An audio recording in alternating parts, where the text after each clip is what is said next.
नमस्कार, म जगदीश खरेल। नेकपा एमाले भित्रको विवाद मिलाउनको लागि नेताहरू घनीभूत रूपमा लागिराख्नु भएको छ। के नेकपा एमाले भित्रको विवाद साँच्चीकै मिल्छ? पार्टी एकता हुन्छ? पार्टी एकता कायमै रहन्छ? यदि पार्टी एकता हुन्छ भने अब कसरी हुँदैछ? विवाद कसरी मिल्दैछ? मिल्न नसकेका महत्त्वपूर्ण मुद्दा विषयहरू के छन् र त्यसलाई कसरी मिलाइँदैछ? यो नेकपा एमाले भित्रको आन्तरिक विवादले राष्ट्रिय राजनीतिलाई र देश र जनता र मुलुकको भविष्यलाई नै दीर्घकालीन रूपमा प्रभाव पार्दैछ। त्यसकारण यो पार्टी मिल्न सक्दाको अवस्थामा पनि यसले सकारात्मक परिवर्तन भोलिका दिनमा नेपाली राजनीतिमा पार्ला र विवाद विग्रह भयो भनेदेखि यसले अर्को नकारात्मक प्रभाव पार्न सक्छ। त्यसैले नेकपा एमाले भित्रको विवाद नेकपा एमालेका नेता कार्यकर्ता शुभेच्छुकसँग मात्रै सम्बन्धित छैन, यो देश र जनतासँग पनि यसले अत्यन्तै गम्भीर सरोकार राखेको छ। त्यसैले आजको यो हट सिटमा मेरो साथमा नेकपा एमालेका प्रभावशाली नेता एवं लुम्बिनी प्रदेशका मुख्यमन्त्री शंकर पोखरेल हुनुहुन्छ। उहाँसँग केही सीधा प्रश्नको सीधा जवाफ खोज्ने कोसिस गर्नेछु म। स्वागत छ मुख्यमन्त्रीज्यू। धन्यवाद। धेरै सन्चो छैन होला राजनीतिक रूपले पार्टी विवादको हिसाबले चाहिँ? ठिकै छ, तनाव नै छ। तनाव त राजनीति गर्नेका लागि चाहिँ सामान्य कुरा हो, होइन?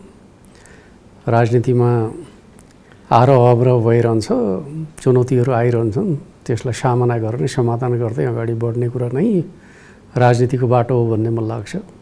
मूल प्रश्न सोध्छु मुख्यमन्त्रीज्यूलाई, नेकपा एमाले भित्रको विवाद के अब मिल्दैछ? हामी सहमतिको नजिक पुगेका छौँ, होइन? खास गरी अब एक हिसाबले हामी कहाँ समस्या कुन रूपमा प्रकट भयो भन्दाखेरि हामीले माओवादी केन्द्रसँग एकता गऱ्यौँ। त्यो एकता सफल हुन सकेन, जसका कारणले गर्दाखेरि पार्टीभित्र समस्या उत्पन्न भयो। फाल्गुन 23 को सर्वोच्चको फैसला पछाडि नयाँ परिस्थिति उत्पन्न भयो। खास गरी ऋषि कट्टेलजीले नेकपा नाम चाहिँ आफ्नो पहिलेदेखि रहेको त्यो नाममा चाहिँ अर्को पार्टी दर्ता गर्ने कुरा चाहिँ गैर कानुनी कुरा हो भनेर चाहिँ मुद्दा हाल्नुभएको रहेछ। सर्वोच्चले त्यो मुद्दामा चाहिँ के भन्यो भन्दाखेरि अब दुईटै पार्टीहरू चाहिँ पुनर्स्थापित हुन्छन् र दुईटै पार्टी मिलेर नयाँ नामका लागि चाहिँ अगाडि बढ भनिसकेपछि त्यस पछाडि स्वाभाविक रूपमा चाहिँ अब नेकपा माओवादी केन्द्र र नेकपा एमाले दुईटा पार्टीका रूपमा चाहिँ अहिले अगाडि आए। त्यसपछि नेकपा एमाले भित्र चाहिँ अब जुन पुरानो विवादमा चाहिँ अब जोडिएको पक्षलाई कसरी जोड्ने भन्ने सन्दर्भका बारेमा चाहिँ अब एउटा समस्या उत्पन्न भयो। त्यस अर्थमा चाहिँ हामी छलफल बहस गर्दै जाँदाखेरि हामी लगभग एउटा निष्कर्षतर्फ पुगेका छौँ। त्यो भनेको एकता पूर्वको कमिटीलाई आधार बनाएर अगाडि बढ्ने र नेकपाकालीन जुन साथीहरू चाहिँ नेकपा एमालेसँग जोडिनु भएको छ उहाँहरूलाई चाहिँ आधार मानेर चाहिँ अगाडि बढ्ने भन्ने खालको कुरामा मोटो सहमति भइसकेपछि मलाई लाग्छ अब धेरै कुराहरू टुङ्गिन्छन् भन्ने म ठान्छु। तपाईँले भन्नुभएको अहिले नेकपा एमालेको पूर्ववत अवस्थामा माओवादीसँग एकता हुनुभन्दा अगाडिको पूर्ववत अवस्थामा पुग्ने कुराहरूमा तपाईँहरू बिचमा अहिले सहमति छ? विवाद छैन। त्यसमा हामी चाहिँ सँगै नेकपा रहँदाका बखत जुन साथीहरू हुनुहुन्थ्यो ती साथीहरू यदि एमालेका रूपमा चाहिँ अगाडि बढ्ने कुराको वैधानिकतालाई उहाँहरूले मान्नुहुन्छ भने ती साथीहरू पनि जोडिने। अझ बुँदागत रूपमा सोध्छु मुख्यमन्त्रीज्यूलाई, सहमतिको नजिक भनेको जुन 3-4वटा महत्त्वपूर्ण बुँदाहरू छन् जुन तपाईँहरूको सहमति हुनुपर्ने छ। एउटा पूर्ववत अवस्थामा फर्किने कुरा, अर्को अब पूर्व माओवादीका चाहिँ नेता कार्यकर्ता अथवा तपाईँले भनेको तत्कालीन नेकपाका नेतालाई चाहिँ अब अहिले एमालेमा कसरी अटाउने भन्ने कुराहरू होला, अथवा सर्वोच्च अदालतमा पुगेको हस्ताक्षरका कुराहरू होलान्, राष्ट्रपतिमा पुगेको हस्ताक्षरका कुराहरू होलान्, अथवा पार्टी संस्थागत रूपले चल्नुपर्ने कुराहरूका यी लगायतका अहिलेका तपाईँहरू बिचका विवाद होला नि, होइन त? अब त्यसमा सबभन्दा पहिलो कुरा त अहिलेको विवादले राष्ट्रिय राजनीतिलाई प्रभावित गरेको छ र पार्टीको भविष्यलाई पनि प्रभावित गर्न सक्छ भन्ने चिन्ता दुवै पक्षमा चाहिँ सामूहिक रूपमा प्रकट भएको छ। एकताको आधार भने त्यही नै हो। मिलेर जाँदा नै हामी राष्ट्रिय राजनीतिलाई सही ढङ्गले लिड गर्न सक्छौँ भन्ने भावना दुवै पक्षमा प्रकट हुनु र हाम्रा बीचका विमतिले राष्ट्रिय राजनीति गलत दिशामा जान्छ भन्ने चिन्ता गर्नु मुख्य प्रश्न हो। त्यो ठाउँमा हामी एक ठाउँ छौँ। त्यस अर्थमा त्यसले एकताको एउटा बलियो आधार सहमतिको नजिक भनेको चाहिँ कति नजिक के कारणले सहमति नजिक भनेको त्यही भएर म भन्दैछु तपाईँले भनेकै विषयमा प्रवेश गर्छु। त्यसपछि अर्को पक्ष चाहिँ नेकपा कालीन अवस्थादेखि नै हाम्रा बिचमा गम्भीर मतभेदहरू थिए, ती सडकमा पुगेका छन्। कतिपय मतभेदहरू शत्रुतापूर्ण तहमा प्रकट भए। अहिले पनि हेर्दाखेरि चाहिँ एकअर्को पक्षले चाहिँ एकअर्को पक्षलाई लगाउने आरोप प्रत्यारोपहरू चाहिँ राजनीतिक प्रकृतिका छैनन्। कतिपय अवस्थामा शत्रुतापूर्ण प्रकृतिका आरोप प्रत्यारोप पनि भइराखेका अवस्था देखिन्छ।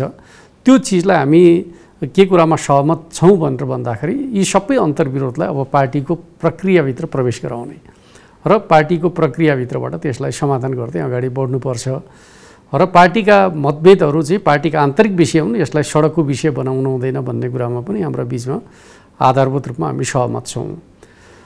तेस्रो पक्ष भनेको चाहिँ अब स्वाभाविक रूपमा चाहिँ एकता नेकपाकालीन अवस्थाबाट त कमिटी संरचनामा त ठुला परिवर्तनहरू भए।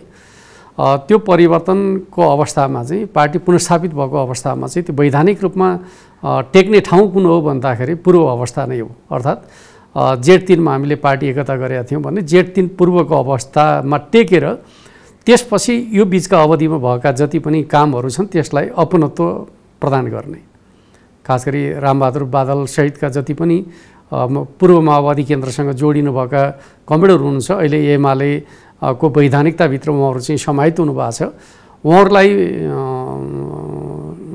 स्वागत गर्ने। किनकि उहाँहरूको जुन प्रकारको सेक्रिफाइस उहाँहरूले राजनीतिक रूपमा गर्नुभएको छ, उहाँहरूलाई चाहिँ सम्मानजनक ढङ्गले स्वागत गरेर अगाडि बढ्ने कुरामा हाम्रा बिचमा एक प्रकारको सहमतिको अवस्था छ।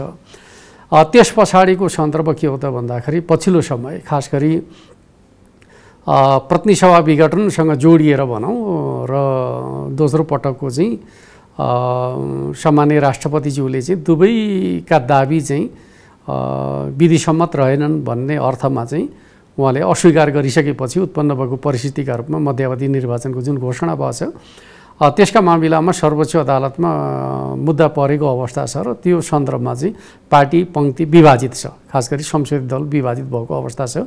23 जना चाहिँ प्रतिनिधि सभाका सदस्यहरूले चाहिँ शेरबहादुरजीलाई प्रधानमन्त्रीका रूपमा चाहिँ समर्थन गरेको अवस्था रहेको छ। त्यो परिप्रेक्ष्यमा चाहिँ कसरी जाने भन्ने सन्दर्भमा हामी छलफल गर्दैछौँ र मोटामोटी हाम्रो सहमति के छ भन्दाखेरि पार्टी एक भएको अवस्थामा चाहिँ पार्टीको संस्थागत निर्णय नै सबैका लागि स्वीकार्य हुन्छ भन्ने कुरामा कुनै विमति छैन। तर चाहिँ अब हामी स्वाभाविक रूपमा एक ठाउँमा छौँ भनिसकेपछि शेरबहादुरजीलाई गरेको समर्थन स्वतः चाहिँ अन्त्य हुन्छ र चाहिँ त्यसपछि अहिले एक प्रकारले दुई प्रकारको समूहबन्दीको अवस्था जुन छ, एउटा प्रकारले भन्ने विपक्षी गठबन्धन जस्तो अवस्था देखा परेको छ। त्यो गठबन्धनभित्र नेकपा एमाले रहन सक्छ कि सक्दैन भन्दाखेरि सक्दैन भन्ने कुरामा चाहिँ एक प्रकारको हाम्रो बिचमा अन्डरस्ट्यान्डिङ भएको छ। त्यसलाई हामी लिपिबद्ध गरिकन चाहिँ औपचारिक रूप दिन बाँकी छ र त्यसलाई हामी छलफल गरेर एउटा निष्कर्षमा पुर्याउँछौँ। अब तपाईँले भनेको अहिलेको कुरा सुन्दाखेरि त यो सहमतिको करिब करिब अन्तिम चरणमा तपाईँहरू हुनुहुन्छ भनेको जस्तो देखियो नि, होइन? हजुर हो, जसलाई हामी लिपिबद्ध गर्न बाँकी छ, हामी लिपिबद्ध गरेर सार्वजनिक गर्छौँ। त्यति मात्रै बाँकी हो, मोटामोटी सहमति भएको छ। कन्टेन्टमा हामी एक ठाउँ आइपुगेका छौँ, त्यसलाई राइट अप गर्ने र चाहिँ त्यो मात्रै बाँकी हो। मुख्य नेताहरूको चाहिँ अब कन्सर्न लिएर त्यसलाई टुङ्ग्याउन बाँकी छ। अब यो सहमति चाहिँ तपाईँहरूको दुईटा पक्षको कार्यदल जो 10 जना हुनुहुन्छ तपाईँहरू कार्यदल बिचमा भएको सहमति मात्रै हो कि यो शीर्ष नेता विशेष गरेर केपी ओली र माधव नेपाल बिचमा पनि? अहिले मूलतः हामी कार्यदल स्तरमै छलफल गर्दैछौँ। अब हिजो दुई नेताहरू पनि बस्नुभयो, उहाँहरूका बिचमा पनि केही कुराहरू भएका छन्। त्यसका आधारमा पनि अब स्वाभाविक रूपमा कार्यदललाई भित्र चाहिँ उहाँहरूका विचारहरूलाई सुनेर के उचित हुन्छ हामी छलफल गर्छौँ, एउटा निष्कर्षमा पुग्छौँ। अनि कार्यदल बिचमा यो सहमति भयो, तर शीर्ष नेतामा माधव नेपाल र केपी ओली सम्माननीय प्रधानमन्त्री केपी ओली बिचमा चाहिँ यी कुनै कुराहरूमा पनि सहमति भएको छनक चाहिँ बाहिर आएन नि त? त्यो त कार्यदलले अन्तिम टुङ्गो नलगाउँदासम्म त स्वाभाविक रूपमा चाहिँ सहमति भयो भनेर भनिहाल्ने अवस्था त रहँदैन। जति बेला कार्यदल सहमतिमा पुग्छ स्वाभाविक रूपमा नेताहरूले त्यसलाई चाहिँ स्वागत गर्नुहुन्छ। र हिजोको उहाँहरू बिचको वार्ता जुन बाहिर आएको छ त्यसले त फेरि कार्यदल चाहिँ एकातिर सहमति हामी जसरी नै गर्नुपर्छ भन्ने जुन राम्रै पनि हो, तर शीर्ष नेता चाहिँ तपाईहरूले गरेको सहमतिभन्दा फरक हिसाबले त्यसलाई नजरअन्दाज गरेको जस्तो हिसाबले उहाँहरूको कुरा बाहिर आयो। त्यो त उहाँहरूको कुरा त बाहिर आएको हामीलाई जानकारी छैन होइन, किनकि उहाँहरूले अब असहमति भयो भनेर हामीलाई सुनाउनु भएको छैन। नसुनाइसकेपछि त बाहिर के आयो कसो आयो भन्ने खालको कुरा त विश्लेषणका कुरा हुन्। तपाईहरूले पनि जोड गर्नुभयो कि जस्तो दुईटा शीर्ष नेतालाई भेटाउन पाइयो भनेदेखि अझ थप मजबुत हुन्छ कि एकता झन् अगाडि बढ्छ कि भनेर होला सायद, तर अलि अपरिपक्व त भएन, अलि छिटै त भेटाउनु भएन भन्ने त लाग्दैन नि? त्यस्तो त होइन, नेताहरू भेट्नुपर्छ। असहमति छ भने पनि नेताहरूका बिचमा छलफल हुनुपर्छ। पार्टीभित्र चाहिँ एउटा जीवन्त पार्टीभित्र मतभेदहरू हुन्छन् नै, तर ती मतभेदहरू चाहिँ पार्टीको एकताका लागि बाधक बन्नु हुँदैन भन्ने नै हाम्रो मत हो। र स्वाभाविक रूपमा उहाँहरूकै कन्साइनमा हामीले कार्यदललाई पुनः सक्रिय बनाएका छौँ। दुवै नेताको सहमतिमै कार्यदल पुनः सक्रिय भएको अवस्था हो र धेरै विषयहरू हल भइसकेका छन्। तर सम्माननीय प्रधानमन्त्रीज्यूले धेरै गहिराइमा डिटेलमा चाहिँ वार्ताको सन्दर्भमा चाहिँ माधव नेपालसँग कुरा गर्नु भएन, निशर्त रूपमा सहयोग गर्नु पर्यो, तपाईँले अहिले समस्यामा छु भन्ने मात्रै कुराहरू आयो रे। त्यो त रेका पछाडि मैले त्यही भएर तपाईँलाई सोधेँ। जस्तै म तपाईँलाई के भन्छु भन्दाखेरि वार्तामा के भयो भन्ने कुरा न माधव नेपालजीले ब्रिफिङ गर्नुभएको छ, माधव नेपाल कमिटीले पनि बाहिर चाहिँ केही बोल्नु भएको छैन, न प्रधानमन्त्रीले बोल्नु भएको छ भनेपछि रेको कुराको के अर्थ हो? उहाँहरूले कार्यदल स्तरमा भएको छलफलका बारेमा कार्यदलले ब्रिफिङ गर्यो, उहाँहरू त्यसका बारेमा बसेर छलफल गर्नुभयो र कार्यदललाई काम गर्नका लागि निर्देशन दिनुभएको छ भनिसकेपछि त त्यहाँ रे भनेर जोड्नु पर्ने। दुईटै नेता पार्टी मिलाउनुपर्छ भन्ने कुरामा सकारात्मक हुनुहुन्छ। उहाँहरू दुवैजना बसिसकेपछि फेरि कार्यदल स्तरमा काम गर्नका लागि निर्देशन दिनुभएको छ भनिसकेपछि त सकारात्मक भनेर बुझौँ। त्यो त स्वाभाविक रूपमा उहाँहरूले चाहिँ कार्यदल स्तरमा भएको रिपोर्टिङ सुन्नुभयो र कार्यदललाई फेरि काम गर्नका लागि निर्देशन दिनुभयो भनेपछि त त्यसलाई नेगेटिभ रूपमा बुझ्नुपर्ने आवश्यकता भएन। अनि योभन्दा अगाडि पनि उहाँहरू बिच 1-to-1 पटक पटक बसिरहेका 2-3 पटक त बस्नुभयो, मिल्यो कि भनेको जस्तो कुरा फेरि बिग्रिँदै गएको होइन। पहिलेको सन्दर्भसँग जोडिएर धेरै घटनाक्रमहरू घटे होइन। अहिले अब जुन तहमा हामी छलफल गर्दैछौँ त्यसले धेरै चिजहरू हल भइसकेका छन्। त्यसले गर्दाखेरि अब चाहिँ हामी सहमति गरिसकेपछि समस्या रहँदैन। जति पनि हाम्रा बिचमा चाहिँ मतभेदका विषयहरू हुन्छन् हामी संस्थागत प्रक्रियाद्वारा हल गर्ने कुरालाई मानिसकेपछि कुनै समस्या हुँदैन। अदालतको फैसला आउने पूर्व सन्ध्याको समयमा तपाईँहरू पार्टी एकताको कुरा गरेको कारणले गर्दा पनि अझ यसलाई अगाडि बढाइराख्नु भएको कारणले गर्दाखेरि पनि कार्यदल फेरि सक्रिय भएको हिसाबले पनि एमालेको विवादको एउटा टुङ्गो लाग्छ भनेर चाहिँ 1-2 दिनभित्रमा आशा गर्न सकिएला। पार्टी एकताको सन्दर्भ त अब स्वाभाविक रूपमा चाहिँ अब जति बेला हाम्रा मन मिल्छन् त्यति बेला त्यो प्रक्रिया अगाडि बढिहाल्छ र हाम्रो कोसिस के हुन्छ भन्दाखेरि अदालतको निर्णय पूर्व नै हाम्रा बिचको सहमति सार्वजनिक होस् भन्ने अर्थमा हामीले प्रयास गरिराखेका छौँ। किन जति ढिलो भयो त्यति चाहिँ स्वाभाविक रूपमा चाहिँ अब अन्तर्विरोधमा खेल्ने पक्षले चाहिँ खेल्ने कोसिस गर्छ। त्यस अर्थमा पार्टीलाई एकताबद्ध गर्ने कुरामा जब हामी एउटै ठाउँमा छौँ भने यसलाई विलम्ब गर्नु हुँदैन भन्ने पक्षमै छौँ। सर्वोच्च अदालतको फैसलाभन्दा अगाडि नेकपा एमालेको विवादको एउटा टुङ्गो लाग्छ भनेर मैले भने सही हुन्छ? त्यो त हामी चाहिँ सकेसम्म आजभोलि नै टुङ्ग्याउने पक्षमा छौँ। भन्दाखेरि अदालतको फैसला त 28 गते हो होइन, समय धेरै बाँकी छ। तपाईँहरूले चाहिँ आजभोलिमा एउटा सुखद समाचार सुन्न पाउनुहुन्छ भन्ने अपेक्षा गर्छु म चाहिँ। तपाईँले आज मात्रै पनि विष्णु पौडेल भीमरावलसँग उहाँहरू बिचमा पनि तपाईँ पनि सँगै हुनुहुन्थ्यो, लामै 1-1.5 घन्टा 2 घन्टै पनि तपाईँहरू छलफल गर्नुभयो अरे होइन, अनौपचारिक रूपमै पनि औपचारिक रूपमै पनि।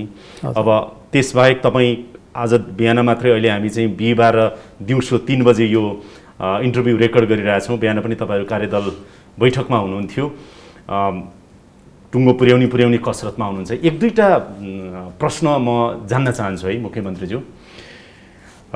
बुँदामै मैले सोध्न खोजेको जुन पूर्ववत अवस्थामा भनिएको छ नि 2075 जेठ 3 अगाडि हो कि जेठ 2 अगाडि हो, के अन्डरस्ट्यान्डिङ छ यसलाई? अब जुन अर्थमा भन्दाखेरि पनि हुन्छ, मूल रूपमा भने नेकपा एमाले पार्टीका रूपमा हामीले जे निर्णय गरेका छौँ त्यसलाई बेसलाइन मान्छौँ। नेकपा एमाले पार्टीका रूपमा हामीले जे निर्णय गरेका छौँ त्यसलाई बेसलाइन मान्छौँ। अन्तिमसम्म भएका निर्णयहरू चाहिँ नेकपा एमालेका निर्णय हुन्, मिल्नुभन्दा अगाडिको। अब तपाईँ जुन रूपमा बुझ्नुहोस्, अर्थात् नेकपा एमाले 3 गते चाहिँ नेकपा भयो, 3 गते नेकपा हुनु पूर्व चाहिँ नेकपा एमाले जे निर्णय गरेको छ त्यो निर्णय नेकपा एमालेकालीन निर्णयका रूपमा हामी स्वीकार गर्छौँ। र त्यसको कमिटी संरचनादेखि लिएर निर्णयसम्मका कुराहरू त्यो स्वीकार चाहिँ तपाईँहरूको पक्ष मात्रै कि माधव नेपाल पक्षले पनि स्वीकार्ने भन्नुभएको छ? मैले त्यो जान्न खोजेको। होइन, माधव नेपाल पक्षका तर्फबाट त्यही प्रस्ताव नै आइरहेका छ नि त। त्यो भनेको जुन 203 केन्द्रीय कमिटीबाट 200 कति 41 त्यसमा कुनै विवादै छैन, त्यसमा छैन कुनै विवाद छैन। किन भन्दाखेरि हामी केन्द्रीय कमिटीमा उहाँहरूको पनि सदस्य थप्नुपर्छ भन्ने कुराहरू पनि बाहिर आएको छ नि। म तपाईँलाई के कुरा बताउँ भन्दाखेरि नेकपा कालीन कमिटीमा रहनुभएका जुन हैसियतमा रहनुभएको थियो, उहाँहरू एमालेको कमिटीमा रहन चाहँदाखेरि सबैलाई त्यो हैसियत प्रदान गर्ने भन्ने कुरामा सहमत भइसकेपछि त्यहाँ विवादको विषय नै रहँदैन नि, रहन्छ र होइन? जस्तो 203बाट जुन बढाइयो नि, सायद सङ्ख्यामा नजानु कि सङ्ख्यामा जानै परेन, 203 छ कि उहाँहरूबाट अलिकति सङ्ख्याको कुरा पनि उहाँहरूले पनि गर्नु भएको छैन। यो चाहिँ तपाईँ प्रश्न गर्दै हुनुहुन्छ, मैले उहाँहरूबाट आएको छैन। मुख्य कुरा के हो त भन्दाखेरि हाम्रो कमिटी के हो भन्दाखेरि नेकपा एमालेका रूपमा गरिएका निर्णयहरू चाहिँ नेकपा एमालेका लागि कुनै विवादको विषय भएन। त्यस पछाडिका सन्दर्भमा के गर्ने भन्ने विषयमै हामी छलफलमा थियौँ। त्यसमा हामीले के कुरा चाहिँ भनेको पूर्ववत जेठ 2 अथवा जेठ 3 को अथवा त्यति बेलाको अवस्थाको विवाद तपाईँहरू बीचमा छैन? छैन, स्पष्ट भयो। विवाद भने हाम्रा बीचमा चाहिँ अब मुद्दाहरूमा छलफल बहस असहमति सहमतिका कुरा त त्यति बेला पनि थिएन त। तर सवाल के हो त संगठनात्मक संरचनाका हिसाबले नेपाल पक्षका पनि केन्द्रीय सदस्यहरू अलिकति भए नि बढाउनु पर्यो भन्ने कुराहरू अहिले आइरहेको छ। त्यो हो होइन सोधेको तपाईँलाई। अहिले हामी के विषयमा छलफल गर्दैछौँ भन्दाखेरि नेकपा एमालेका रूपमा जुन सङ्गठनात्मक संरचना थियो त्यसलाई बेस मानेर नेकपा गठन हुँदाका बखतमा हामीले जुन माओवादी केन्द्रसँग जोडिएका साथीहरूलाई जे जिम्मेवारी प्रदान गरेका थियौँ त्यो जिम्मेवारीमा रहनुभएका कमरेडहरूले तत्त जिम्मेवारी प्राप्त गर्ने गरी आजको नेकपा एमालेको सङ्गठनात्मक संरचना हुनेछ भन्ने कुरामा हाम्रा बीचमा चाहिँ सहमति छ। पुरानै संरचना र समितिहरू बिउतेर तत्त निकायमा रहन्छन्। त्यसमा माओवादी केन्द्रसँग जोडिएर एकताबाट आएका साथीहरूको भूमिका यथावत रहन्छ। उहाँहरूको भूमिका यथावत रहन्छ। जो आउनु भएको छ, अब अहिले पछिल्लो समय त स्थायी कमिटीमा पनि राख्नुभयो, केन्द्रीय कमिटीमा कति 20 जना कति थप्नु भएको छ, उहाँहरूलाई पनि समय हामीले थपेकै होइन, त्यो चाहिँ नेकपा कालीन अवस्थाकै निरन्तरता हो। उहाँहरूलाई यथावत अब सम्मानजनक रूपमा राख्ने भन्ने कुराहरूमा माधव नेपाल पक्ष पनि तयार हुनुहुन्छ? हामी नेकपा एमालेका दुवै पक्ष तयार छौँ, यसलाई तयार बुझौँ। तर कहिले राख्ने भन्ने कुराहरूमा हामी बिना नै राखियो एकलौटी रूपमा भन्ने उहाँहरूको जुन गुनासो थियो नि, हामी त स्वागत गर्न तयारै थियौँ। पर्खिनुहोस् है सर, हामी स्वागत गर्न त तयारै थियौँ, उहाँहरूलाई सम्मानजनक ठाउँ दिनुपर्छ भन्ने कुरामा हामी सहमतै थियौँ।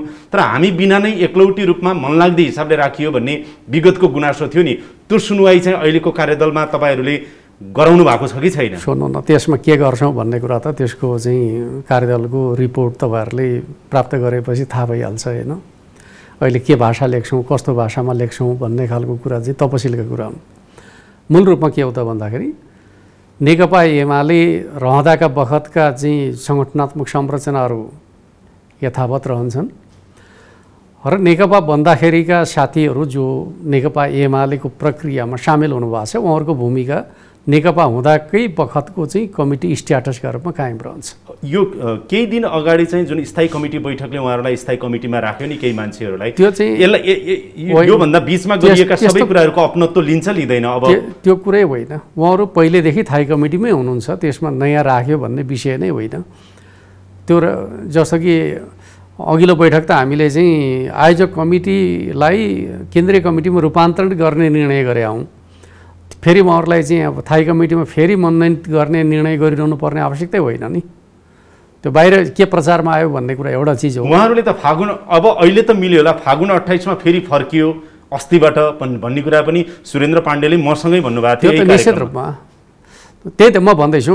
हामी स्वाभाविक रूपमा चाहिँ अब के हुन्छ भन्दाखेरि जेठ 3 पूर्व अथवा एमाले रहँदाका बखतमा प्रवेश गर्छौँ। नेकपा बनिसकेपछिको चाहिँ जुन कमिटी संरचनाभित्र रहनुभएका माओवादी केन्द्रसँग जोडिनुभएका कमरेडहरू हाम्रो सङ्गठनात्मक संरचना र आन्दोलनमा जोडिनुहुन्छ भन्ने कुरामा सैद्धान्तिक सहमति भइसक्यो। त्यसमा भाषा के लेख्छौँ भन्ने कुरा गौण कुरा हो भन्ने मलाई लाग्छ। जुन सांसदहरूको अघि पनि तपाईँले भन्नुभयो हस्ताक्षरको विषय अहिले एकदमै ज्वलन्त बनिरहेको छ। प्रधानमन्त्रीले पनि पटक पटक चाहिँ गुनासो गर्नुभएको छ, आपत्ति जनाउनु भएको छ, असन्तुष्टि पोख्नु भएको छ कि यसरी हस्ताक्षर गरियो, अब ती त सोमबारभित्र आएन भने चाहिँ फिर्ता लिएन भने एमाले रहँदैनन् भन्नेसम्मको विगत थियो। त्यो विगत भयो, अहिले धेरै मिलिसक्यो। तर त्यो हस्ताक्षरको चाहिँ समाधान एकताको सन्दर्भमा कसरी हुँदैछ व्याख्या नगरिकन बुदामा भन्नुहोस् त। सुन्नु न, हामी जुन दिन सहमत हुन्छौँ त्यो दिन हाम्रो धारणा एउटै हुन्छ, हामी सबै पार्टीका पक्षमा हुन्छौँ। कोही पनि पार्टी कार्यकर्ता नेता चाहिँ विपक्षी गठबन्धनमा हुँदैन। जुन दिनसम्म मिल्दैनौँ, नमिलेका अवस्थासम्म चाहिँ विभिन्न ठाउँमा छौँ, यो सत्य हो। जुन दिन हामी मिल्छौँ, हामी एक ठाउँमा हुन्छौँ, त्यसपछि कोही विपक्षी गठबन्धनमा रहँदैन। यो त एक ठाउँमा हुने नहुने नै पूर्व शर्त जस्तो यो बनेको छ दुईटा नेताको, उहाँहरूको हिजोको कुरा सुन्दासम्म पनि। हो, त्यस्तो होइन। कसरी सल्भ हुँदैछ भनेर जान्न खोजेको होइन। कार्यदलले जुन दिन सहमति गर्छ त्यो सहमति गर्ने बित्तिकै हामी एकै ठाउँ रहन्छौँ। एकै ठाउँ रहिसकेपछि तपाईँका दुवै प्रश्नको उत्तर त्यहीँ प्राप्त भइहाल्छन्। के आएको छ भनेदेखि यो सबैलाई चाहिँ अदालतको फैसलालाई सम्मान गर्दै अदालतको फैसला कुरौँ, जे आउँछ त्यसलाई आत्मसात गरेर अगाडि बढौँ भन्ने पनि एक भइसकेपछि म तपाईँलाई के कुरा भन्छु भने एक भइसकेपछि हाम्रो एउटै पार्टी हुन्छ, एउटै निर्णय हुन्छ, त्यो कार्यदलले नै हुन्छ। एक भएपछि हो सर, एक हुनु अगाडिको शर्त छ। त्यही म भन्दैछु नि त, एक जहिले हुन्छौँ तैले तपाईँले भनेको उत्तर पाइहाल्नुहुन्छ, बुझ्नु भएन? तर एक हुनको लागि अगाडिको शर्त यो छ भने चाहिँ यसको समाधान चाहिँ शर्त होइन। हामी एक हुनका लागि एउटा नीति, एउटा दृष्टिकोण, एउटा प्रणालीमा हिँड्छौँ भनिसकेपछि तपाईँले भने सबै उत्तर त्यहीँ प्राप्त भइहाल्छ नि। भनेको प्रधानमन्त्रीको नि शर्त अब यसमा रहँदैन, कसैको पनि शर्त रहँदैन। किन भन्दाखेरि सबैका शर्त कुनै छन् भने त्यो पुरा भइसकेका हुन्छ, किनकि हामी एक भइसकेका हुन्छौँ। एक भइसकेपछि शर्तको आवश्यकता पर्छ र। भनेपछि यसरी बुझ्नु पर्यो मुख्यमन्त्रीज्यू, त्यो हस्ताक्षर फिर्ता ल्याऊ भनेर चाहिँ नि सम्माननीय प्रधानमन्त्री एवं नेकपा एमालेका अध्यक्षले जे भन्नुभएको छ अब त्यो भनाइरहँदैन। राजनीतिक रूपमा हस्ताक्षर फिर्ता हुन्छ, कानुनी रूपमा त त्यो प्रयोग भइसकेको छ त। कानुनी राजनीतिक रूपमा फिर्ता हुन्छ त्यो त हामी एक छौँ भनिसकेपछि त बाँकी रहन्छ र, निष्क्रिय भइहाल्छ नि। तर माधव नेपालले त पटक पटक भन्नुभएको छ नि, संसद र लोकतन्त्रको लागि भए पनि पार्टी एकताको कुरा एक ठाउँमा छ, संसद बचाउन र लोकतन्त्र बचाउनको लागि त्यो हस्ताक्षर हो, फिर्ता हुँदैन। त्यो उहाँको राजनीतिक बोली हो। फेरि म तपाईँलाई के भन्छु भन्दाखेरि त्यो पार गरिसकियो होइन, त्यो हिजोका कुरा हुन्। जति बेला हामी विवादमा थियौँ, विवादका बेलाका कुरालाई तपाईँलाई यहाँ नसार्नुहोस्। कार्यदलले समाधान गर्दाखेरि के गर्छ भन्दाखेरि नेकपा एमाले पार्टी एकताबद्ध हुन्छ, नेकपा एमालेका नेता कार्यकर्ताहरूको एउटै दृष्टिकोण हुन्छ र एउटै निर्णयका आधारमा उनीहरू अगाडि बढ्छन् र उनीहरू फरक फरक मोर्चामा हुँदैनन्। यति त बुझ्नु पर्यो नि। एकता भने त्यही होइन र? प्राविधिक रूपमा पनि अहिले नेकपा एमाले नै छ नि, एकता त पार्टी एक छ। त्यही भएर त हामी कार्यदल स्तरमा बसेर छलफल गर्दैछौँ। हामी बिचमा समस्या छ भनेर त हामी छलफल गर्छौँ। तपाईँहरू एक छौँ हामी भन्ने कुराको लेखेको मसी नसुक्दै फेरि विवादको अर्को बीजारोपण सुरु हुन्छ। इतिहास हेर्नुहोस् न, बा छैन। किनभने जुन दिनदेखि हाम्रा बिचमा मतभेद भएको छ कहिले पनि हामी निष्कर्षमा पुगेका छैनौँ। हामी जुन दिन निष्कर्षमा पुग्छौँ त्यसपछि तपाईँले प्रश्न गरिरहनु पर्ने परिस्थिति नै रहँदैन। होइन, त्यस्तो अवस्था कहिले आउला र तपाईँहरूको पार्टीभित्र भन्नुहोस् त? छिटै ल्याउने प्रयासमा छौँ हामी, आजै भोलि ल्याउने कोसिस गर्दैछौँ। पार्टी नै एक भए पनि स्थायी प्रतिपक्ष जस्तो एउटा गुट, त्यो चाहे काङ्ग्रेसमा होस्, चाहे एमालेमा होस्, चाहे जनता समाजवादी पार्टी, राप्रपा, जुनसुकै पार्टीभित्र पनि त्यो देखिएको छ। होइन, पार्टीभित्र अन्तर्पार्टी चाहिँ जनवाद, अन्तर्पार्टी सङ्घर्ष त रहन्छ नै। त्यसलाई फेरि हामीले निषेध गरेर पार्टी निर्माण गर्ने कुरा पनि गर्दैनौँ, किनकि त्यो त कार्यकर्ताको अधिकारको कुरा पनि हो। तर पार्टीको विधि पद्धति र प्रणाली स्थापित गर्न नसक्दा समस्या उत्पन्न भएको हो। अहिले कार्यदलले चाहिँ विधि पद्धति र प्रणालीलाई स्थापित गर्छ। अघि तपाईँले र मैले छलफल गरेका विषय भनेको चाहिँ प्राविधिक हुन्, तिथि मिति नम्बर सङ्ख्या आदि इत्यादि, यी चाहिँ प्राविधिक अथवा चाहिँ यसो देखावटी कुरा हुन्। तर अर्को पक्ष विशेष गरेर पूर्व प्रधानमन्त्री एवं वरिष्ठ नेता माधव नेपालको असन्तुष्टि भनेको चाहिँ पार्टी विधि पद्धति संस्थागत निर्णयमा चलेन, एकलौटी रूपमा चाहिँ चल्यो भन्ने नै सबैभन्दा उहाँको चाहिँ असन्तुष्टि। म तपाईँलाई के कुरा बताउँ भन्दाखेरि नेकपा माओवादी केन्द्र चाहिँ एक प्रकारले सङ्गठनात्मक अराजकताबाट गुज्रिराखेको पार्टी थियो। झन्डै 5000 को केन्द्रीय कमिटी थियो। 5000 को केन्द्रीय कमिटीले कुनै नीतिगत निर्णय गर्ने कुरा त हुँदैन थियो। एक प्रकारले वन मेन सो भइराखेको थियो। प्रचण्डजी जे भन्नुहुन्छ पार्टी त्यही हो भन्ने खालको प्रणालीबाट आएको माओवादी केन्द्र यता चाहिँ व्यवस्थित सङ्गठनात्मक प्रणालीबाट आएको तर चाहिँ निर्वाचनका कारणले गर्दाखेरि समूहबन्दीको स्थितिमा रहेको नेकपा एमाले भित्र चाहिँ माओवादी केन्द्रको चाहिँ सङ्गठनात्मक अराजकता प्रवेश गर्दाखेरि हामी अप्ठ्यारो स्थितिमा पर्यौँ। त्यो निश्चित कुरा हो, किनकि हाम्रा बिचको चाहिँ समूहबन्दी भन्नुहोस्, जसलाई एक प्रकारले नेगेटिभ अर्थमा लिने हो भने गुटबन्दी भन्नुहोस्, गुटबन्दीलाई समाधान गर्ने हाम्रो आफ्नै प्रणाली थिए। किनकि हामी तलदेखि माथिसम्म लोकतान्त्रिक प्रणालीबाट स्थापित थियौँ र जित्ने हार्ने पक्षले पनि निर्णयलाई स्वीकार गर्थ्यौँ। तर जब त्यो हामीभित्रको आन्तरिक जनवादभित्र उत्पन्न भएको चाहिँ समूहबन्दी माओवादी केन्द्रभित्रको सङ्गठनात्मक अराजकतामा जोडिन पुग्यो, त्यसपछि हाम्रो प्रणालीमा समस्या उत्पन्न भयो। तर जब हामी नेकपा एमालेमा फर्किसकेपछि त त्यो समस्याबाट त हामी मुक्त हुन्छौँ नि त। हामी त हाम्रो परम्परागत प्रणालीलाई फेरि स्थापित गर्छौँ, त्यसपछि त हामीभित्र कुनै समस्या रहेछ भने पनि प्रणालीगत हिसाबले हल गर्न सकिन्छ। त्यति बेला जुन कुरा चाहिँ नेकपाकालीन समयमा हाम्रो सङ्गठनात्मक प्रणाली भत्केकै हो, सङ्गठनात्मक प्रणाली काम गर्न सक्ने अवस्था पनि थिएन। त्यसको चाहिँ प्रथम अध्यक्षका हैसियतले चाहिँ केपी शर्मा ओलीले आलोचना खेप्नु परेको कुरा साँचो कुरा हो। त्यो विषय चाहिँ माधव गौडले बारम्बार उठाएको कुरा पनि साँचो कुरा हो। हुनु पर्थ्यो, प्रणाली स्थापितै हुनु पर्थ्यो, तर माओवादी केन्द्रमा एमाले जोडिँदाखेरि प्रणाली भत्किएको कुरा साँचो कुरा हो। तर अब हामी स्थापित गर्छौँ नि त, एमालेको आफ्नो व्यवस्थित प्रणालीलाई स्थापित गर्छौँ, त्यसपछि त स्वाभाविक रूपमा एमाले समस्याबाट मुक्त हुन्छ, नयाँ ढङ्गले अगाडि बढ्छ। अहिले तपाईँहरू घनीभूत वार्तामा एउटा निष्कर्षमा पुग्न प्रयास गरिरहेको जस्तो देखिन्छ। यो बिचमा हामीले बाहिरबाट हेर्दा सायद प्रधानमन्त्री, तपाईँहरूको यो वार्ता चलिराख्दा उहाँहरू बिच 1 to 1 कुरा अथवा समूहमै कुरा हुँदाखेरि पनि सायद प्रधानमन्त्री अदालतको फैसला पुनस्थापनाको पक्षमा आउला अथवा संसद विघटन सदर गर्ने पक्षमा जे जसरी अदालतको फैसला आउला, त्यस पछाडिको अवस्थामा माधव नेपालको दह्रो साथ प्रधानमन्त्री ओलीलाई चाहे 1.5 वर्षको कार्यकाल पुरा गर्नुहोस् अथवा चुनाव अगाडि बढाउने सिलसिलामा चाहिँ दह्रो प्रतिबद्धता माधव नेपालको सायद प्रधानमन्त्रीले खोजिराख्नु भएको छ। अर्कोतिर माधव नेपालले पनि पावर सेयरिङको कुरा चाहिँ डेफिनेटली आइरहेको होला। अब यो कुरालाई नै तपाईँहरू केन्द्रमा राखेर अहिलेको तपाईँहरूको वार्ता र निष्कर्षतिर उन्मुख हुनुहुन्छ होला भनेर मैले सोधेँ भने म तपाईँलाई के भन्छु भने पार्टी भनेकै स्वाभाविक रूपमा चाहिँ पार्टीमा रहेका नेताहरूका बिचको सहकार्य हो। सहकार्यलाई तपाईँ पावर सेयरिङ भन्नुहुन्छ के भन्नुहुन्छ, तर ती सबै चिजहरू के हुन्छ भन्दाखेरि प्रणालीबद्ध हुन्छ। माधव नेपाल जस्तो नेता जसले विधि पद्धति र प्रणालीको कुरा गर्नुभएको छ, उहाँले त्योभन्दा बाहिर गएर पावर सेयरिङको कुरा गर्नुभएको होला र? तपाईँहरू मिडियामा के चर्चामा आएको छ भन्ने कुराको आधारमा प्रश्न नगर्नु न। अनि मैले त तपाईँलाई आधिकारिक रूपमा सोध्न त पर्यो। त्यही त म भन्दैछु, म यथार्थ भनेर, किन माधव गौड बारम्बार कार्यदलको एकजना सदस्यलाई सोधेको यो कुरा। म त के भन्छु भन्दाखेरि माधव गौड जसले बारम्बार विधि पद्धति र प्रणालीमै हिँड्नुपर्छ भनिराख्नु भएको छ, उहाँले विधि पद्धतिभन्दा बाहिर गएर पावर सेयरिङको कुरा गर्नुभएको होला? कुरा विधि पद्धतिभित्रै सायद एक पद एक जिम्मेवारीको कुरा होला, चाहे अरू कुराहरूमा चाहिँ नि त्यो त हामी चाहिँ प्रणालीबाट छलफल गर्दाखेरि के निष्कर्षमा निकाल्छौँ, हामी छलफल गरेर टुङ्ग्याउँछौँ। किन कार्यविभाजन ठुलो कुरा होइन, कार्यविभाजन भनेको कमिटीले गर्न सक्ने कुरा हो। जब हामी कमिटी प्रणालीमा फर्कन्छौँ भनिसकेपछि त स्वाभाविक रूपमा त्यसलाई हामी छलफल गरेर हल गर्न सक्छौँ। त्यो दुइटै सुनिश्चितता विधि पद्धतिभित्रबाटै भन्नुहोस् न, विधि पद्धतिभित्रैबाट गर्ने कुराहरूमा नै तपाईँहरूको अहिले गम्भीर गृह कार्य होला नि त भनेर सोधेको। सन्दर्भ के हुन्छ भन्दाखेरि तपाईँले भने एकदम ठिक कुरा गर्नुभयो। दुईटा नेताहरूका बिचको सहमति राष्ट्रिय राजनीतिलाई सही बाटोमा हिँडाउनका लागि पनि जरुरी छ, पार्टीको एकताको रक्षाका लागि पनि जरुरी छ र भविष्यमा पार्टीको भविष्यलाई सुरक्षित गर्नका लागि पनि जरुरी छ भन्ने कुरा उहाँहरूले बुझ्नुभएकै छ भन्ने म ठान्छु। अर्कोतर्फ यो पार्टीमा लाखौँ नेता कार्यकर्ताहरू जोडिएर बनेको पार्टी हो, त्यस अर्थमा उनीहरूको ठुलो हिस्सा चाहिँ एकताका पक्षमा छ भनिसकेपछि त्यसलाई त नेतृत्वले सम्मान गर्नै पर्दैन र? कार्यकर्ता पङ्क्ति एकातिर नेता अर्कोतिर जाने खालको कुराको सम्भावना रहन्छ र?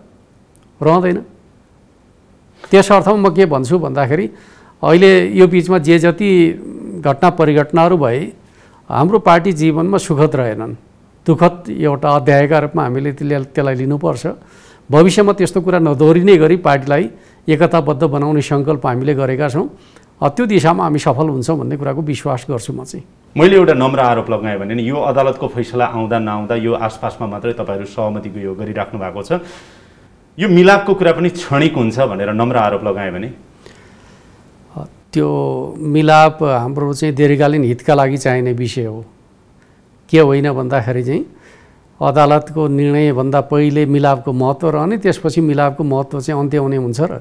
किन तपाईँ आफै अघि जिज्ञासा राख्नुभयो, सर्वोच्चको फैसला पछाडि पनि तपाईँहरूलाई दुवै परिस्थितिमा प्रतिनिधि सभा पुनर्स्थापना भएको अवस्थामा पनि मिलाप जरुरी छ, चुनाव हुने अवस्थामा पनि मिलाप जरुरी छ भन्नुभयो तपाईँ आफैले। त्यो त सबै नेकपा एमालेका नेता कार्यकर्ता देश र जनताको लागि त्यही त भनिराख्नु भएको छ भने म त्यसमा थप के भन्छु भन्दाखेरि राष्ट्रिय राजनीति डिरेल नहोस् भन्नका लागि पनि नेकपा एमाले बलियो हुनु जरुरी छ भन्दाखेरि यी तीनवटा एजेन्डा चाहिँ। तर त्यो त दुईटा नेताले बुझ्नु पर्यो, उहाँहरू दुईजना होइन। नेकपा एमाले दुईटा नेतामा विभाजित भएको कार्यकर्ता पङ्क्ति बसेर त हामी छलफल गर्दैछौँ त।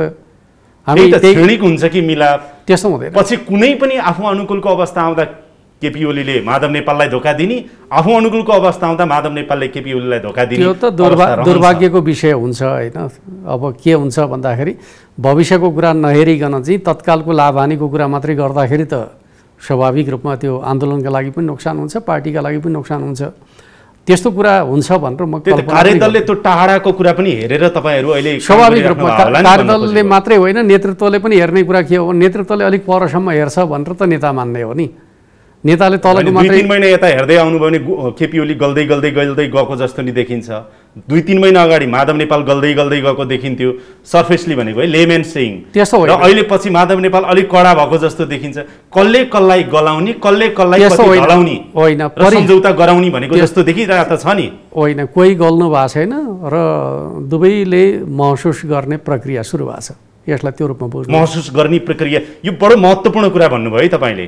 दुवै नेताले महसुस गर्ने प्रक्रिया सुरु भएको छ, माधव नेपालबाट पनि ओलीबाट पनि निश्चित रूपमा। शङ्कर पोखरेलजी, तपाईँ अब कार्यदलमा भएको कारणले डेफिनेटली आज तपाईँले एक पक्ष लिएर बोल्न सक्ने अवस्था छैन, किनभने तपाईँ अनवरत रूपमा तपाईँ लगायतका केही महत्त्वपूर्ण नेताहरू मिलाउनुपर्छ भनेर रात दिन तपाईँहरू लागिराख्नु भएको छ। त्यसैले म महसुस गर्न सक्छु एक पक्षीय रूपमा तपाईँले बोल्न मिल्दैन, सन्तुलित रूपमै बोल्नु पर्यो। तर एउटा नेकपा एमालेको नेताको रूपमा चाहिँ तपाईँलाई एउटा प्रश्न सोध्छु, इमान्दारी साथ जवाब दिनु होला है त प्रष्ट रूपमा। त्यो के भने अघि तपाईँले सुरु गरेको महसुस भएको छ भन्नुभयो नि तपाईँले, त्यसको प्रक्रियामा छौँ भन्नुभयो नि। नेकपा एमाले भित्रको अहिलेको विवाद यो अघि पनि मैले भने तिथि मिति अङ्क गणित आदि इत्यादि, तेरा भागमा यति मेरा भागमा यति, त्यो होइन। माधव नेपाल र केपी ओली बिचको इगो हो, उहाँहरू बिचको चाहिँ प्रवृत्तिको कुराहरू हो, उहाँहरू बिचको चाहिँ नि एक खालको कन्फल्टेसन चाहिँ नि प्रतिष्ठाको व्यक्तित्वको टकराव, यी सबै कुराहरूले चाहिँ समग्र नेकपा एमाले अहिले चाहिँ यो समस्यामा छ भनेर मैले भने है। यो मुख्य होइन। मुख्य चाहिँ के हो त? मुख्य चाहिँ के हो भन्दाखेरि नेकपाकालीन अन्तर्विरोधहरूको निरन्तरता हो। नेकपाकालीन अन्तर्विरोध के कारणले सिर्जना भयो भन्दाखेरि चाहिँ दुईवटा भिन्न राजनीतिक कार्यदिशा, भिन्न मनोविज्ञानबाट हुर्किएका पार्टीहरूको बिचको चाहिँ जे समस्या थियो त्यसलाई हामीले मिलाउने भनेर चाहिँ एकता प्रक्रिया अगाडि बढायौँ। र हाम्रो अपेक्षा के थियो भन्दाखेरि त्यति बेला चाहिँ माओवादीको चाहिँ डायनामिजम र एमालेको चाहिँ व्यवस्थित सङ्गठनात्मक र राजनीतिक प्रणाली त्यो फ्युजन गरेर एउटा व्यवस्थित पार्टी निर्माण गर्छौँ भन्ने हामीले अपेक्षा गऱ्यौँ।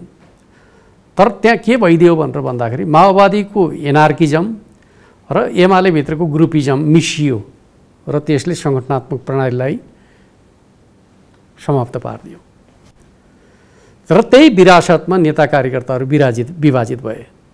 त्यो विभाजनको लिगासी चाहिँ एमाले पुनर्स्थापित हुँदा पनि सँगसँगै रह्यो, जसले गर्दाखेरि हामीलाई जोड्न गाह्रो भएको, जुन कुरा हामी जोड्न कोसिस गर्दैछौँ। र हामी त्यो विरासतसँग जोडिएका लिगासीहरूले नबाँधिएको भए हामी छिटै मिल्थ्यौँ। हामीलाई मिल्न किन गाह्रो भयो भन्दाखेरि नेकपाकालीन समयमा हाम्रा बिचका अन्तर्विरोधहरू चाहिँ विधि पद्धति प्रक्रियाभन्दा बाहिर गएर चाहिँ अन्तर्विरोध प्रकट भए। एकले अर्कालाई समाप्त पार्ने हिसाबले कहिले कसलाई कारबाही गर्ने, कहिले कसलाई कारबाही गर्ने तहसम्म प्रकट भए। त्यसैको विरासतका बाछिटाहरू चाहिँ एमाले पुनर्स्थापना हुँदाखेरि पनि रहिरहे त्यो चिजलाई समाधान गर्ने हिसाबले कार्यदलले काम गर्दैछ। मलाई कतिपय नेताहरूले नेकपा एमालेकै तपाईँ जस्तै प्रभावशाली नेताहरूले पनि कहिलेकाहीँ अफ द रेकर्डमा केही कुराहरू भन्नुभएको छ कि र त्यो कतिपय सन्दर्भमा देखिन्छ कि पनि 7औं महाधिवेशन 8औं महाधिवेशन 9औं महाधिवेशनसम्म आइपुग्दाखेरि केपी ओलीलाई जुन रूपमा विगतमा केपी ओलीले माधव नेपाललाई सपोर्ट गरिराख्नुभयो, महासचिव हुँदा 14-15 वर्ष त्यत्रो हुनुभयो, नेतृत्व स्वीकारिराख्नुभयो, पछि अध्यक्ष हुने चाहनाको सन्दर्भमा माधव नेपालको असहयोग उहाँप्रति भएको भन्ने चाहिँ जे खालका असन्तुष्टिहरू बाहिर आए, त्यस यतादेखि नै कुनै न कुनै रूपमा केपी ओली र माधव नेपाल बीच चाहिँ यति लामो राजनैतिक इतिहासको बीचमा पनि मिल्ती भन्दा पनि पछिल्लो समय टकराव चाहिँ 7औं 8औं 9औंसम्म आइपुग्दाखेरिको अवस्था नि त्यो देखियो र अब माधव नेपाल र केपी ओली कहिल्यै पनि सँगै सधैँ मिल्ने अवस्था चाहिँ रहँदैन। त्यसो होइन, म दुवै नेतालाई भेट्दाखेरि मैले के भन्ने गरेको छु, तपाईँहरूको राजनीतिक जीवनको इतिहासमा तपाईँहरू यसरी जोडिनु भएको छ, तपाईँहरू अलग हुनुभयो भने पनि अलग हुन सक्नुहुन्न, एकअर्काको पर्छ्याइले तपाईँहरूलाई पिछा गरिरहन्छ। जसै म तपाईँलाई बताऊँ, झापा विद्रोह सुरु भएपछि एक प्रकारले डेथ वारेन्टको अवस्थामा सबभन्दा पहिले कमरेड केपी ओलीले सेल्टर लिएकै थलो भनेको माधव नेपालको चाहिँ डेरा हो। त्यसपछि उहाँ चाहिँ नयाँ ढङ्गले पार्टी पुनर्गठनको प्रक्रियामा सामेल हुनुभयो र उहाँ जेल पर्नुभयो। कमरेड माधव नेपाल त्यही प्रक्रियाबाट उहाँले चाहिँ झापा आन्दोलनको विरासतलाई संयोजन गर्ने कुराको अगुवाई गर्नुभयो। त्यति पुरानो पृष्ठभूमि छ उहाँहरूको सङ्घको एकता सहकार्यका सन्दर्भमा। पछि जेलबाट छुटिसकेपछि पार्टीभित्र भएका अनेक उतार चढावहरूमा चाहिँ माधव र केपी कमरेड सदैव एक ठाउँ रहनुभयो। चाहे त्यो 49 सालको असामान्य अवस्थाको कुराकानी गर्नुहोस्, 39 सालको असामान्य अवस्थाको कुरा गर्नुहोस्, चाहे त्यो चाहिँ 54 सालको चाहिँ माले एमाले विभाजनको कुरा गर्नुहोस्, अथवा मदन भण्डारीको नेतृत्वमा वैचारिक हिसाबले चाहिँ नेकपा एमालेलाई नयाँ उचाइमा पुर्याउने कुराका सन्दर्भको कुरा गर्नुहोस् र प्रतिगमन विरोधी आन्दोलनका सन्दर्भमा कसरी चाहिँ माओवादीलाई शान्ति प्रक्रियामा ल्याउने भन्ने कुराका सन्दर्भमा दिल्लीमा गएर 12 बुँदे सहमति गर्दाखेरि सँगसँगै गएका नेता हुन् माधव नेपाल र केपी ओली। भन्दाखेरि त्यो लिगासी चाहिँ अहिलेको अन्तर्विरोधले अन्त्य गर्न सक्छ। त्यही त तपाईँ यति भनिराख्नु भएको छ, हुन त सुरुमै तपाईँले गलत हो त्यो भनिसक्नुभयो। उहाँहरूको व्यक्तित्व नसुहाउने गरेर उहाँहरूका त्यसमा के भयो भन्दाखेरि सुन्नु न, त्यसमा के कुराको असर पर्यो भन्ने कुरा पनि म तपाईँलाई बताऊँ। के कुराको असर पर्यो भन्दाखेरि माओवादी आन्दोलनभित्र वार स्ट्र्याटेजीका जुन तरिकाहरू उहाँहरूले प्रयोग गरेर एक प्रकारले नेपालको राजनीतिमा चाहिँ हावी पनि हुनुभयो, युद्ध कूटनीतिको प्रयोग गरेर चाहिँ, र एक प्रकारले चाहिँ माओवादी आन्दोलनभित्र चाहिँ एकलाई दुईमा विभाजन गर्ने खालका मनोविज्ञानहरू थिए। त्यो अन्तर्विरोधमा खेल्ने खालको जुन प्रचण्डजीको स्वभाव छ, त्यो स्वभावको असर चाहिँ हाम्रा दुई नेताहरूमा परेकै हो, नपरे होइन, परेकै हो। त्यही भएर त म लिगासीको कुराकानी गर्दैछु नि। र हिजोसम्म पनि परिरहेको छ, म आजको कुरा गर्दैन, कोसिस भइराखेको छ। एकतातर्फ जाने कुरामा चाहिँ जान नदिनका लागि कोसिस गर्ने पात्रभित्र कमरेड प्रचण्ड हुनुहुन्छ भन्ने कुरामा लुकिया कुरा छ र? लुकिया त छैन नि त। अर्कालाई दोष नलगाउँ न, होइन, आफ्नो थैली राम्रो बनाउनु। म त्यो भन्दैछु के यो दोषको कुरा होइन। पटक पटक प्रचण्डलाई आरोप लगाइराख्नु भएको छ, एमाले इन्ट्याक्ट बनाउनुस् न। म तपाईँलाई के भन्छु भने म पनि स्वीकार गर्दैछु नि त, एमाले भित्रको गुटबन्दी र माओवादी भित्रको सङ्गठनात्मक एनार्किजम चाहिँ फ्युजन हुँदाखेरि राष्ट्रिय राजनीति चाहिँ जटिल मोडमा पुग्यो। के एमालेको हिस्सा छैन र? एमाले भित्रको गुटबन्दी माओवादीको एनार्किजममा फ्युजन हुँदाखेरि राष्ट्रिय राजनीति गिजोलियो भन्दाखेरि माओवादी मात्रै ब्लेम भएको कुरा हुन्छ र? हुनु पर्थ्यो के भनेर भन्दाखेरि माओवादी आन्दोलनभित्रको सकारात्मक कुरा र एमाले भित्रको सकारात्मक कुराको फ्युजन हुनु पर्थ्यो। त्यो फ्युजन गर्ने काम कसले गर्नु पर्थ्यो? मुख्य नेताहरूले गर्नु पर्थ्यो। उहाँहरू असफल हुनुभयो, उहाँहरूले सकारात्मक चिजहरू फ्युजन गर्न सक्नु भएन। र फ्युजन के भइदियो भन्दाखेरि गुटबन्दी भइदियो। फ्युजन के भयो भन्दाखेरि सङ्गठनात्मक अराजकता फ्युजन भइदियो। अब यो कुराको रियलाइजेसन अघि तपाईँले मैले दोहोऱ्याएर सोधेँ, रियलाइजेसन चाहिँ शीर्ष नेतामा अहिले भएको छ। त्यही भएर त हामी कार्यदल बनाउने, त्यसपछि कार्यदललाई चाहिँ सक्रिय बनाउने, सहमति निर्माण गर्ने दिशातर्फ निरन्तर अगाडि बढेका छौँ। र जति हामी बसिरहेका छौँ तपाईँहरू कार्यदलका सदस्यहरूका बिचमा कुनै मतभेदतर्फ गएको कुराको कसैले सङ्केत गरेका छ र? छैन। त्यस अर्थमा हामी अर्को सङ्केत चाहिँ छ सर। अर्को सङ्केत के छ भने कार्यदलका सदस्यहरू र समग्र नेकपा एमालेका नेता कार्यकर्ता मिलाउँ भन्ने नेता कार्यकर्ता चाहिँ मिलाउँ भन्नेतिर, कार्यदल मिलाउँ भन्नेतिर, तर शीर्ष नेताहरू चाहिँ दाउपेचको राजनीतिमा अझै पनि भएको त्यस्तो त भान हुन्छ। उहाँहरूकै सहमतिमा हामी काम गर्दैछौँ भने त्यसलाई भानतर्फ नलैजाउँ। हिजोको असहमतिका कारणले तपाईँहरूका मनमा प्रश्न छन् र धेरै मानिसहरूका मनमा प्रश्न होलान्। यति धेरै झगडा गरिसकेका नेताहरू चाहिँ मिल्न सम्भव छ र भन्ने खालका कुराहरू छन्। तर म के ठान्छु भन्दाखेरि चाहिँ एकता भने चाहिँ के हुन्छ भन्दा विगतको समीक्षामा अल्झ्यौँ भने एकता गाह्रो हुन्छ। भविष्यका प्रश्नमा केन्द्रित भएर अगाडि बढ्ने हो भने कुनै गाह्रो चिज होइन। दोस्रो तहको नेता जो कार्यदलमा हुनुहुन्छ उहाँहरूले पार्टी एकताको लागि पहिलो तहका नेतालाई ल्याउन सक्नुहुन्न, अथवा तपाईँहरूमाथि पहिला लागेको आरोप पहिलो तहका नेताकै भक्त हुन्, दोस्रो तहका नेता पनि फलोअर हुन् भनेको जस्तो मात्रै, यो बिचमा पनि यो परीक्षा हो तपाईँहरूको लागि, अग्नि परीक्षा भने त्यसलाई त्यो रूपमा नबुझौँ। अलग अलग हुँदाखेरि चाहिँ कन्भर्सेसन नहुँदाखेरिको अवस्थामा मान्छेका फरक फरक सोचहरू हुन्छन्। जब कन्भर्सेसन सुरु हुन्छ त्यसपछि रायहरू एक बन्दै जान्छन्। आज कार्यदल जुन ठाउँमा आइपुगेको छ त्यो एकैचोटि आएको त होइन नि त, छलफलको लामो श्रृङ्खलामा औपचारिक अनौपचारिक छलफलद्वारा यहाँ आइपुगेको छ। कन्भर्सेसन नहुँदाखेरि असहमति बढी प्रकट भए, कन्भर्सेसनको प्रक्रिया सुरु भएपछि सहमतितर्फ हामी अगाडि बढेका छौँ र त्यो चिजको प्रभाव नेतृत्व तहमा पनि परिराखेको छ। किन हामी कन्भर्सेसनमा छौँ भन्नुको अर्थ नेतृत्व त त्यसबाट अलग छ भन्ने त होइन नि त। कन्भर्सेसन भनेको कार्यदलमा औपचारिक रूपमा बसेका कारणले मात्रै हुने कुरा त होइन, त्यो त अनौपचारिक प्रक्रियाद्वारा पनि हुन्छ, त्यो भइराखेकै छ। र त्यही चिज पनि कार्यकर्ता पङ्क्तिमा पनि हेर्नुभयो भने कार्यकर्ता पङ्क्ति हिजो सामाजिक सञ्जालमा कुन रूपमा बहसमा थियो र आज कुन रूपमा चाहिँ आइराखेको छ भन्ने कुरा त त्यो कन्भर्सेसनको प्रक्रिया हो नि, त्यो त सुरु भएको छ नि त। अनि यो कार्यदलको अग्नि परीक्षा हो सर, मैले यसो भने होइन, अग्नि परीक्षा त नेतृत्वको पनि अग्नि परीक्षा हो, किनकि उहाँहरूले राष्ट्रिय राजनीतिलाई सही बाटोमा ल्याउने खालको दायित्व उहाँहरूको छ भन्ने कुरा त महसुस गर्नै पर्छ। किनकि आज एउटा प्रश्न उठिएको छ, यत्रो परिवर्तन गरेर ल्याएको चाहिँ प्रणाली चाहिँ सुरक्षित हुन्छ कि हुँदैन भनेर मान्छेले प्रश्न गर्न थालेका छन्। त्यसको जवाब कसले दिनुपर्छ? हामीले लडेर ल्याएका हौँ, हामी सुरक्षित गर्छौँ भनेर जवाब दिनुपर्छ। त्यो जवाब कसले दिनुपर्छ? नेताहरूले दिनुपर्छ। नेताहरूका बिचमा चाहिँ मतभेद भएपछि प्रणालीमाथि प्रश्न खडा हुन दिँदैनौ त भन्नु पऱ्यो नि। म त त्यो प्रश्न उठ्न दिनु हुँदैन भन्ने कुराका सन्दर्भमा देउबाजीले पनि दिनुपर्छ। म त के भन्छु भन्दाखेरि सरकारमा को जान्छ गौण कुरा हो। हाम्रो सिस्टमले जसलाई अनुमति दिन्छ त्यही सरकारमा जान्छ। तर प्रणालीमाथि प्रश्न उठ्ने कुरा त सबैका लागि अस्वीकार्य हुनु परेन। प्रणाली असुरक्षित भयो भने तपाईँ हाम्रो भविष्य चाहिँ रहँदैन भन्ने कुरा त प्रचण्डजीले पनि ठान्नु पऱ्यो, देउबाजीले पनि ठान्नु पऱ्यो, केपी कमरेडले पनि ठान्नु पऱ्यो, माधव कमरेडले पनि ठान्नु परेन। प्रणालीमाथि नै खतरा त देखिराख्नु भएको छैन नि तपाईँले? सोधेको विपक्षीहरू सबै तपाईँहरूलाई आरोप लगाएर भन्छन् 5 पूर्व प्रधानमन्त्रीहरू, पूर्व प्रधान न्यायाधीशहरू, पूर्व केकेहरू, नागरिक समाज, अरू केकेबाट चाहिँ अहिले यो चाहिँ व्यवस्था नै सङ्कटमा पर्दैछ कारणले भनिरहेछन् नि। किनकि नेपालमा राजनीतिक चेतनाको जुन तागत छ त्यो तागतले प्रणाली जोखिममा पर्न दिँदैन। तर प्रश्न त उठिया छ, त्यसको उत्तर कसले दिने भन्दाखेरि नेताहरूले दिनुपर्छ। केपी ओलीका कारणले भनिराख्नु भएको छ उहाँहरू। केपी ओलीका कारणले, केपी ओलीले गर्न खोजेको कुरा त चुनाव गर्न खोजेको त थियो नि। त्यसलाई सर्वोच्च अदालतले अहिले चाहिँ तिमीसँग बहुमत हुँदासम्म सरकार चलाऊ भन्यो, उहाँ तयार हुनुभयो।